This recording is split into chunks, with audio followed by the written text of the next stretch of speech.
Now, during the inauguration, Kim Kardashian posted a photo of Melania Trump, who on any measure looked absolutely stunning.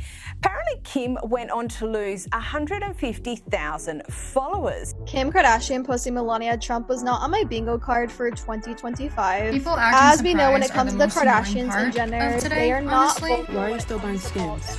Specifically Kim Kardashian. Why are you shopping with brands that don't respect you? How are you and Donald Trump right now? I think on the outs, right? I'm okay. You know, I think he did amazing stuff with prison reform and let a lot of people out and signed an amazing bill, the First Step Act, and so that's what I'll focus on. Kim Kardashian seems to be a massive fan of Tesla. Is it okay getting backlash for hiring a private fire brigade? I don't care how cute that is. I don't care if it's your favorite color. I don't care if you don't person to sell it. Kim, there's people that are dying. Hello, my name is Kayla Says.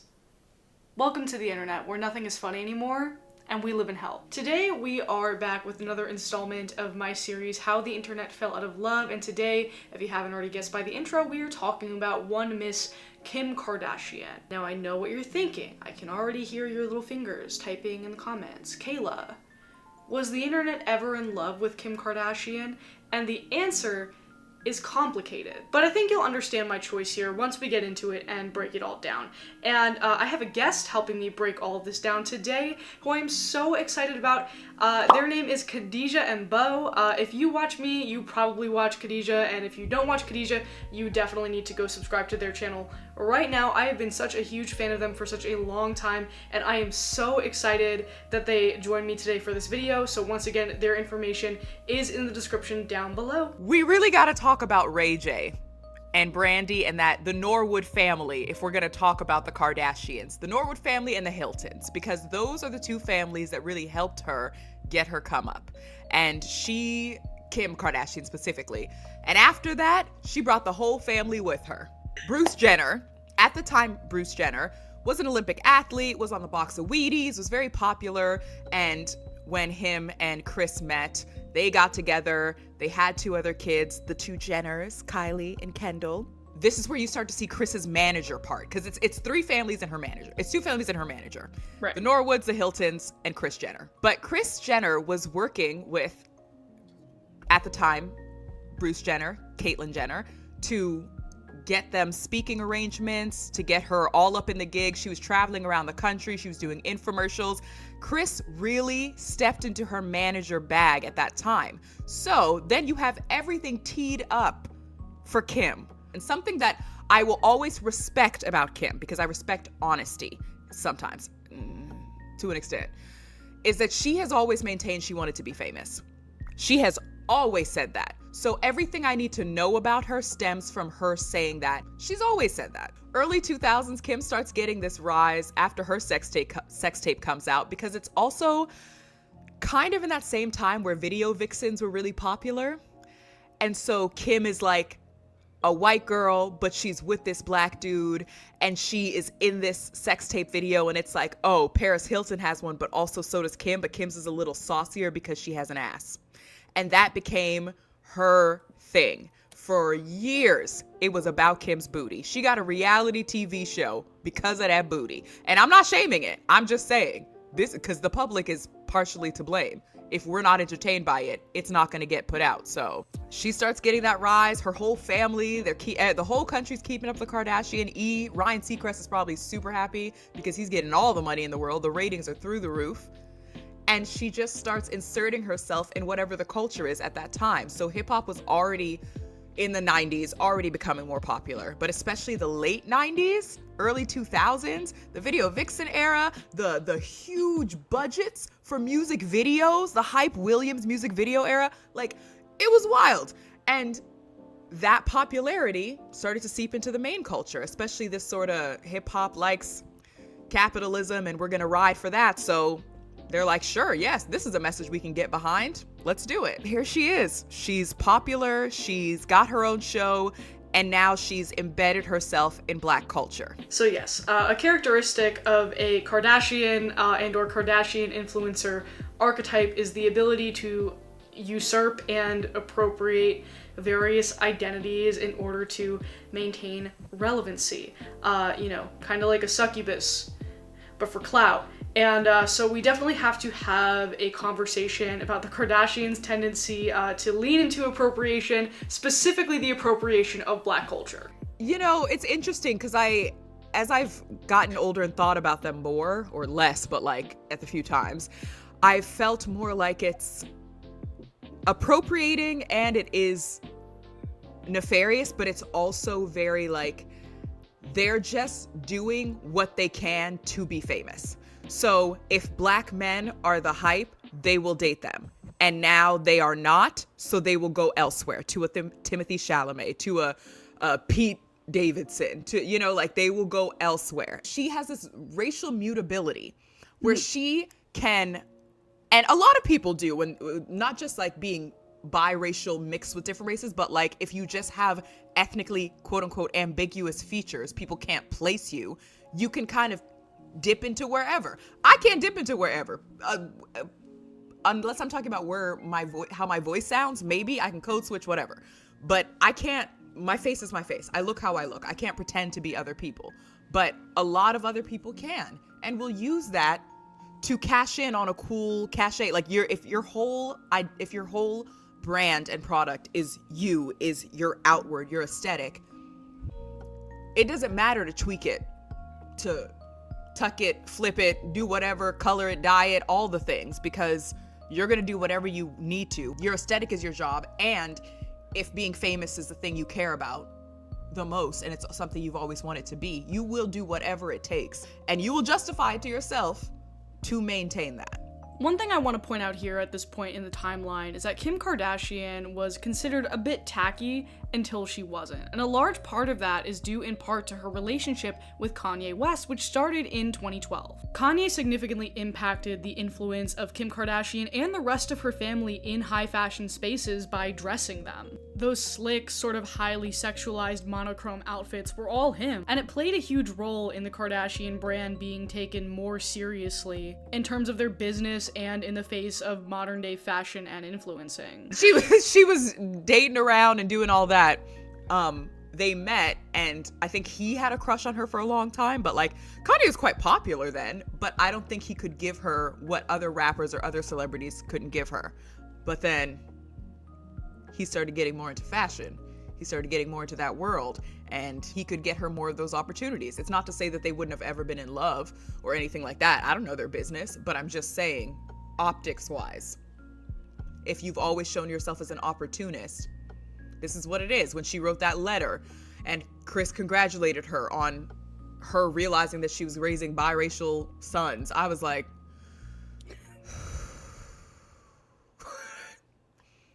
everybody comes at this at their own pace, KHADIJA.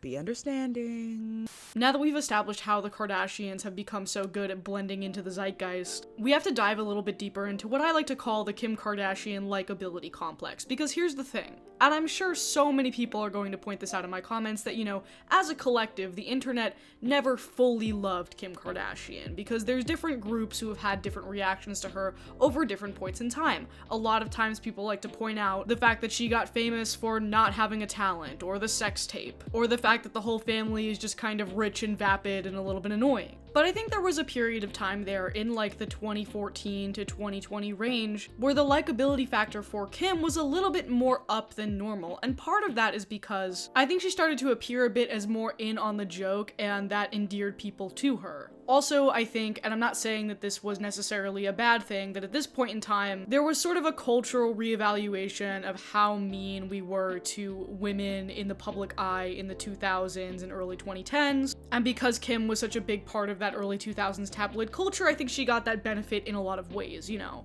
Like, oh, maybe it's not cool to body shame. Maybe it's not cool to constantly make fun of a woman's sex tape. Maybe it is kind of girl boss that she turned not having talent into an empire. From 2017 to 2019, Kim Kardashian rode this good sentiment in two major ways. I think first we have to talk about her clothing brand Skims. Skims is a brand primarily dedicated to shapewear. The brand is very associated with the body positivity movement and is known for having inclusive sizing. There was a brief controversy where she called it kimono intimates before she named it Skims, and everybody was like, please don't do that. And she was like, you're right. But Skims has become very successful. It's known for having a wide kind of variety of products. People enjoy the quality and the accessibility of the shapewear. And you know, culturally, for the time, this makes sense. 2019 was like still the resistance lib phase. Body positivity was still the zeitgeist. We hadn't taken this large kind of right turn into extreme thinness yet. And it was very smart of Kim Kardashian to put herself at the forefront of this type of business for this time. Similarly, just before Skims launched, Kim Kardashian started showing a very public interest in criminal justice reform work. She joined a 4-year apprenticeship with a law firm in San Francisco to learn more about the work itself. She also started a law school journey and took what is called the baby bar exam, which is an exam given after your first year of law school. She failed this exam 3 times in 2 years, and eventually she did pass it. And look, I'm not,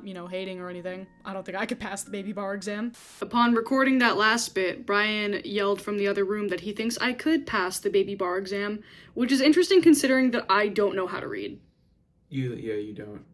And both toward the end of the first Trump administration and during the Biden administration, she was a passionate advocate for criminal justice reform, often trying to persuade presidents to use their clemency powers for nonviolent offenses. And look, I'm sure she did some good throwing that cloud around, whether she was doing it just for herself or to boost her image, but it definitely did boost her image. Around this time, it was very popular and in demand for celebrities to be using their power for advocacy, typically for social justice causes. So whether or not this was genuine, it still made a lot of sense, and I think it still helped her in the long run. Now, like I said, the modern day Kardashian aesthetic hinges entirely on the culture and what's going on around them. So now that, a lot of institutions are sort of kowtowing to the right now that they are in power, certain influencer archetypes tend to follow, and now we're going to talk about that. So I alluded to this in my little intro montage here, but Kim is going through a bit of a right-wing shift at the moment. Not that those tendencies hadn't been there before. I mean, her criminal justice arc was in part spurred by her friendship with Ivanka and Jared Kushner. And also Kanye is and has been on his MAGA free kick for a while. But it's been starting to show itself in more explicit ways. For example, let's talk about Kim's current appearance as well as the appearance of the rest of the Kardashian girls right now. And this is more of a general societal trend, but it definitely applies to them in the sense that they've all gotten their BBLs removed. The skin is lighter, the hair is blonder. They're embracing more of this toned down, clean girl aesthetic that's, popular right now. Some might say if you go far enough, you could associate that with the trad wife aesthetic eventually. There's also her prominent association with Tesla and Elon Musk. If you follow her on social media, she's been posting videos and photos not only with the Cybertruck, but also with these custom, very expensive, limited edition Tesla, Elon Musk technology, dystopian robots. And Kim has never been one to shy away from flexing her wealth, but this seems a little overt in the sense that it is no longer a taboo to publicly associate with Elon Musk and his companies, despite the fact that he has very questionable politics. There have also been reports that her son is going down a bit of a red pill arc, although his social media has since been taken down. But the real mask off moment came on Inauguration Day when Kim posted a simple image to her story of Melania's outfit. Now, you might say, Kayla, you can't read that much into that. Kim Kardashian is a fashion girly, and she's just showing support for the designer, simply remarking that Melania looks nice, and, I too would probably have a similar opinion if I wasn't aware of how, the world works, and how societal implications like fashion trends don't simply exist in a vacuum. For example, a lot of high-profile designers like Oscar de la Renta are now actively choosing to dress the women in this new administration, something that was not the norm during the Resist Lib era. This simple picture is an endorsement of the Trump administration. It's a public embrace of the new conservative counterculture. The Kardashians will go wherever the culture is headed, and in the last couple of weeks, we have definitely seen where the culture is headed. They don't have to pretend to be liberal anymore. They don't have to pretend like they're one of you. So now the question is, what are you gonna do about it? I think an interesting thing that's happening is that we're being more and more aware that there is an oligarchy.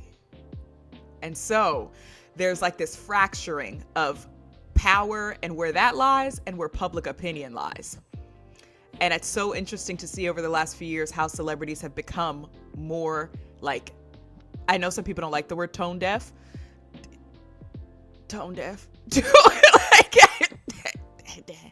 to that. Like they aren't really aware that the public is moving in a different direction.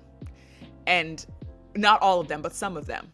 So those ones, and it's not lost on me that's like older millennials, Gen X upwards, it's like you're moving in a direction that the rest of us, some of us might be interested in it, but most of us don't want to move in that direction anymore because we've seen the harm.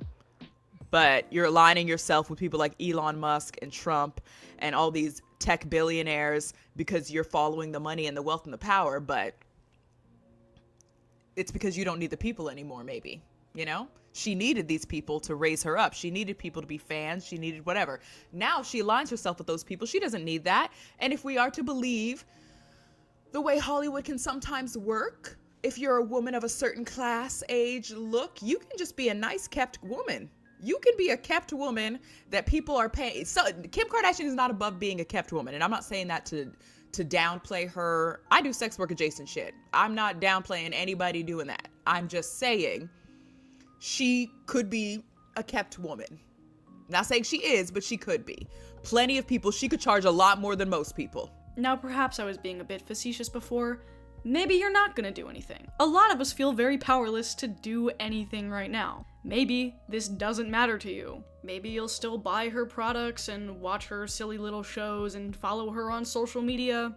Because at the end of the day, it's all just politics, and what's that got to do with you? But as the gap between us and them becomes bigger, I wonder when the power of celebrity is ultimately going to mean less to us. If we'll stop going through this endless cycle of celebrities that we like or tolerate becoming out of touch or breaking trust, or doing things that are disingenuous to who they actually are for the sake of trend cycles. Kim Kardashian hired a private fire brigade to defend her home while LA burned. And I say that statement and it's not surprising to you, right? The inclination there is to go, yeah, I'm not surprised by that. But she still has millions of followers on Instagram. There are still weirdos out there getting incredibly parasocial about her own children. We can grandstand about how much we don't like these assholes all we want, but they shape our discussion, they shape our culture, and we pretend that we're too good for it, and we get dogged into these cycles over and over and over again. And I can't help but wonder if it's ever going to stop mattering. But of course, I'm not talking to you, right? Because you've always been smarter than that. You've never been influenced or developed a parasocial relationship with a celebrity. You have never been enthralled with a Kardashian or a Kardashian adjacent. You are special. You are truly above all this.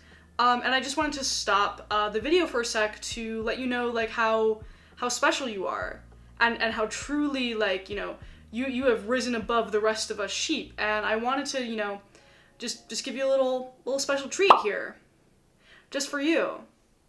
Go ahead, take it.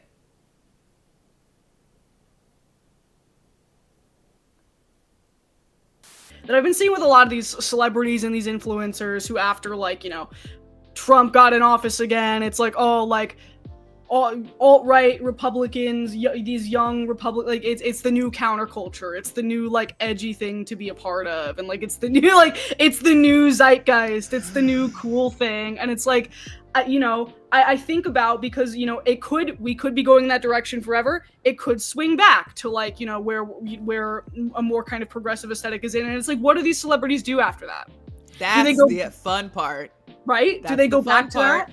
Does she all of a sudden go back they've to lost being, the trust. Right. I think the immediate 2016, so many of them were on the liberal side, whatever. Now 2020, they were yes, Biden's in, we're good, haha, or they just didn't say anything. Trump's back, and maybe they know something we don't. Maybe they know that this is going to last a longer time than a lot of people think. I also wanted to say, in terms of Kim Kardashian as an influencer and all the other influencers that are fine to go, they're not influencers, and we need to change the name. I don't know what name would be better, but they're basically reflectors. I'm influencers are not those originators setting the trends. Some of them are, but it's a very small group of them. The rest of them are mostly inspired by those people. And they pass the early adoption to the general public, but they're not the ones actually setting culture or moving culture along. You know what I mean? It's reflecting culture back to us. The Grammys in a weird way made me a little bit more hope-pilled, where I was I was honestly like, wait a minute, come on, leftist agendas. No, right? I was like, okay, like maybe there are celebrities is dead as we know, but like there are like a lot of, you know, like Lady Gaga and Chappell Roan and people coming out and being like, no, I'm tired of this shit. Like I'm not fucking with this. And that gives me more hope, I think. It does. And I sat back and thought, I should remember that the power of celebrity is quite important, like, because sometimes I try to downplay it, but it is quite important because these are people that a lot of people look up to. And it was nice to see people having not just heartfelt messages, but not being scared to just say stuff, like to just fucking say it. And it seemed like the Grammys kind of got it right. The last thing I want to touch on is where Kim Kardashian goes from here, because as we've definitely established in this video, she's not done, right? This is not the end of her trajectory. In fact, some may argue that it's only the beginning. And KHADIJA definitely had an interesting prediction. Like, y'all are gonna be sick when she's dating a politician. She's gonna be dating a politician or a tech billionaire soon. It's gonna be one of those two. Yeah, some sort of powerful man in that system, because she said that doesn't want to be in the public eye. She's going to kind of fall into that and be his lady, his trad wife of sorts, but she still works.